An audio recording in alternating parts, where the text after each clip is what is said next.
Pertama-tama saya ingin menyampaikan penghargaan dan apresiasi yang tinggi atas kerja keras Polri beserta seluruh jajaran TNI, jajaran pemerintah, dan seluruh komponen masyarakat dalam menangani COVID. Itu dilihat masyarakat, dan itu juga saya lihat dan saya rasakan. Kerja keras itu. Dan hasilnya juga sangat signifikan. Sampai hari ini, yang mendorong paling kuat memang adalah dari Polri, telah 440 juta dosis vaksin yang telah disuntikkan kepada masyarakat. Dan hasilnya pandemi COVID mereda. Dan hasilnya ekonomi kita bisa tumbuh 5,44%. Dan hasilnya indeks kepercayaan masyarakat juga menempatkan Polri di puncak teratas pada saat itu. Tetapi begitu ada peristiwa FS,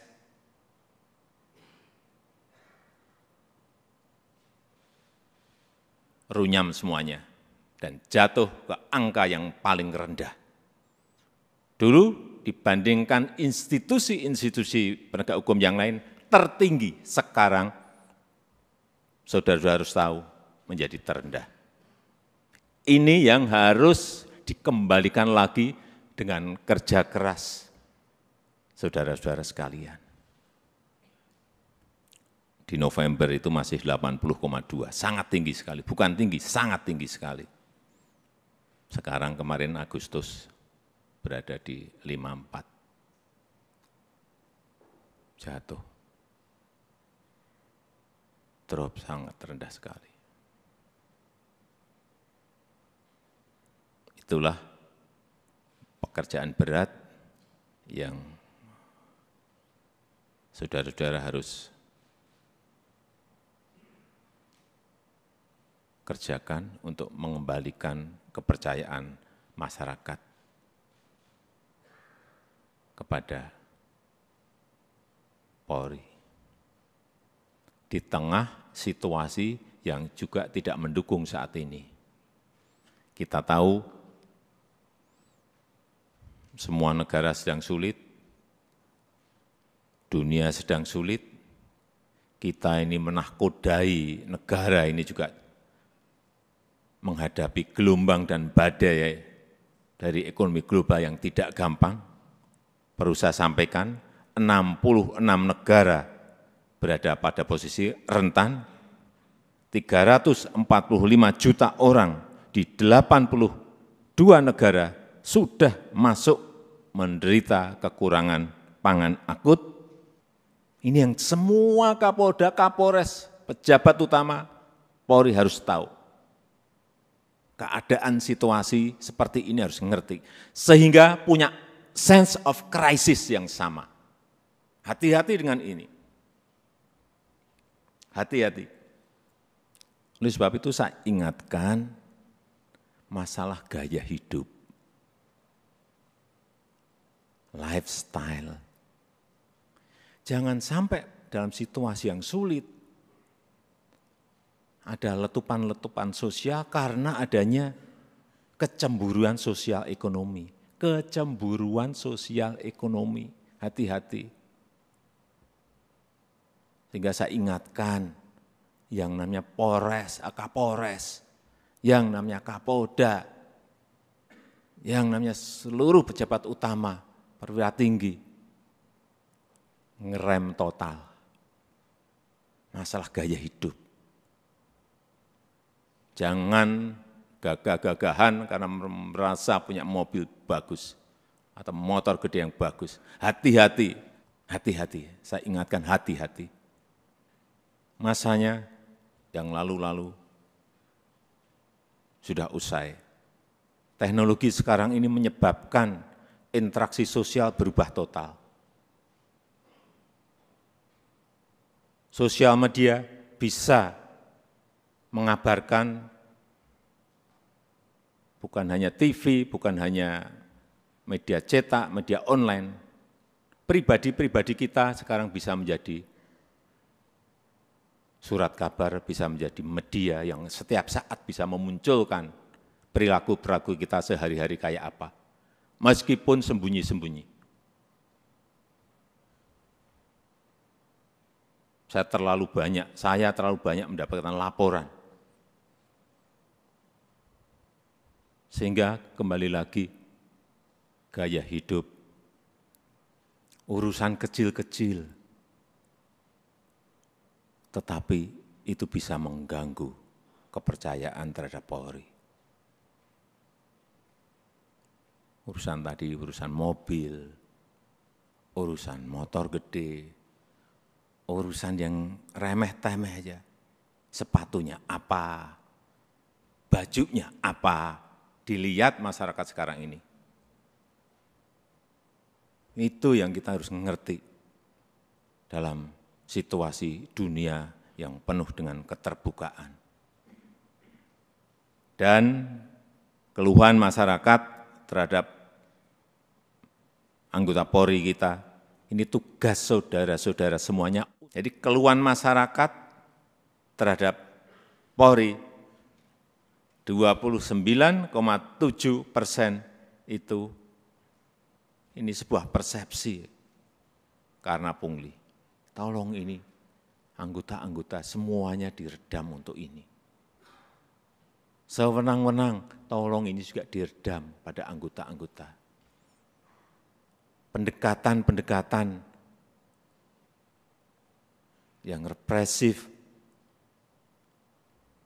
jauhi. Mencari-cari kesalahan, nomor yang ketiga 19,2%. Dan yang keempat, hidup mewah yang tadi sudah saya sampaikan.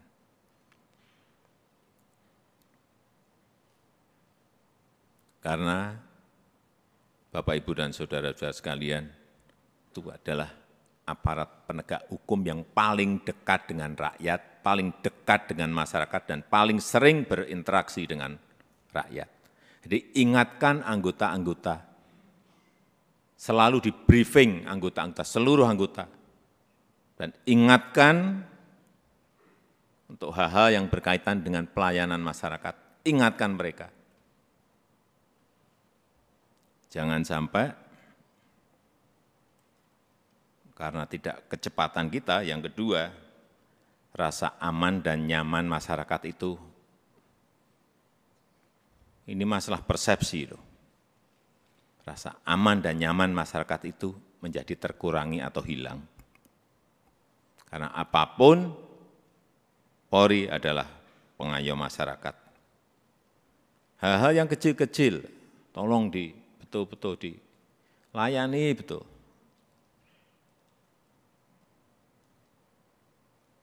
Masyarakat kehilangan sesuatu, harus direspon cepat.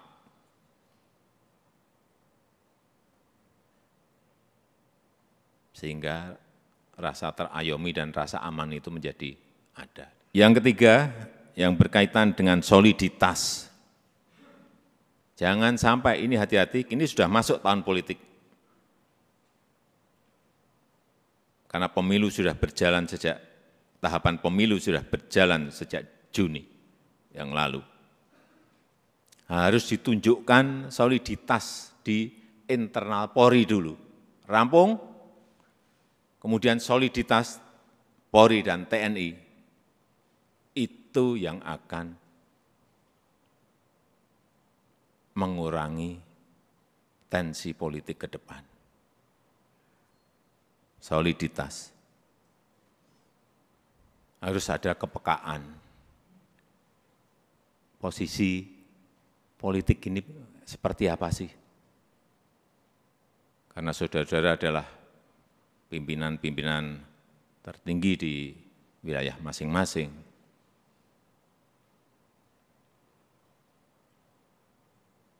sense of politiknya juga harus ada. Tidak bermain politik, tetapi ngerti masalah politik, karena memang kita akan masuk dalam tahapan tahun politik. Kalau dilihat, kembali lagi, kalau dilihat Polri solid, kemudian bergandengan dengan TNI solid, saya memberikan, bolak-balik saya sampaikan, saya memberikan jaminan stabilitas keamanan kita, stabilitas politik kita pasti akan baik.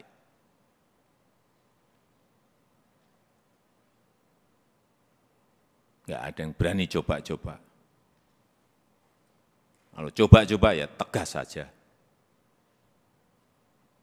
Yang keempat, yang berkaitan dengan kesamaan visi. Saya kira yang berkaitan dengan kebijakan organisasi, jangan terkesan kita itu gamang. Sebagai pemimpin-pemimpin di wilayah, baik itu di provinsi, kabupaten, dan kota, jangan gamang, apalagi cari selamat. Yakin sesuai dengan prosedur, yakin sesuai dengan SOP, yakin sesuai dengan undang-undang, lakukan. Visi, presisi, Pak Kapolri, saya minta juga tidak usah jelimet-jelimet, tolong disederhanakan, sehingga yang di bawah itu mengerti apa yang harus dijalankan.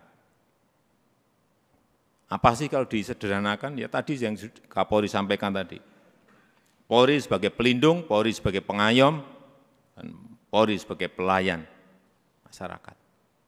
Intinya akan ke sana. Presisinya itu apa? Jelasin sekali lagi, secara sederhana dan jelas. Sehingga gampang ditangkap visi itu. Yang kelima, yang berkaitan dengan penegakan hukum. Jangan sampai pemerintah dianggap lemah, jangan sampai juga Polri dianggap lemah.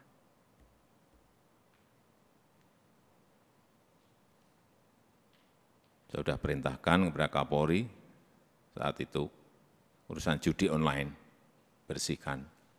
Ya udah.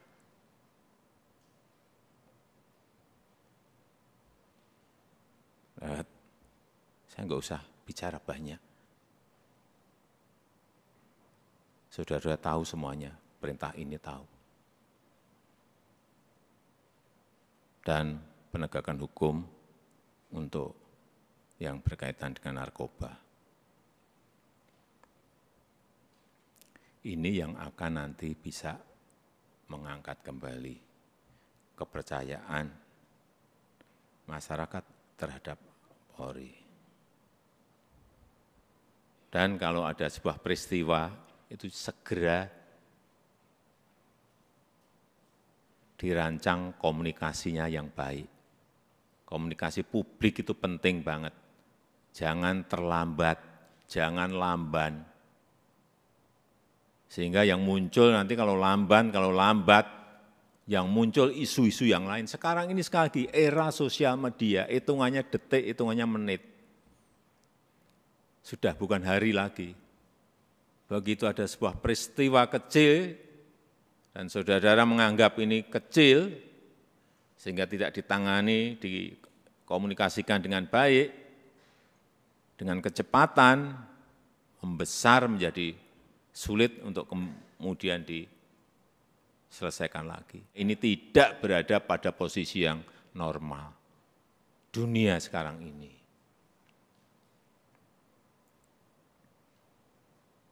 Sehingga gampang sensitif dan gampang tersulut.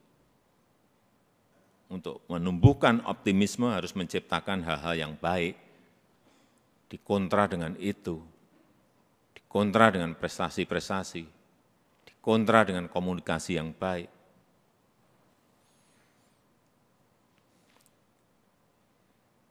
Saya rasa itu yang ingin saya sampaikan dalam kesempatan yang baik ini. Sekali lagi, saya sangat menghargai kerja keras saudara-saudara sekalian dalam penanganan COVID yang lalu, dan kita harapkan dengan kekompakan, dengan kesolidan di Polri, di internal Polri, kemudian bergandengan dengan TNI, saya percaya apa yang tadi saya sampaikan bisa kita lakukan dengan baik. Saya tutup pertemuan pada sore hari ini.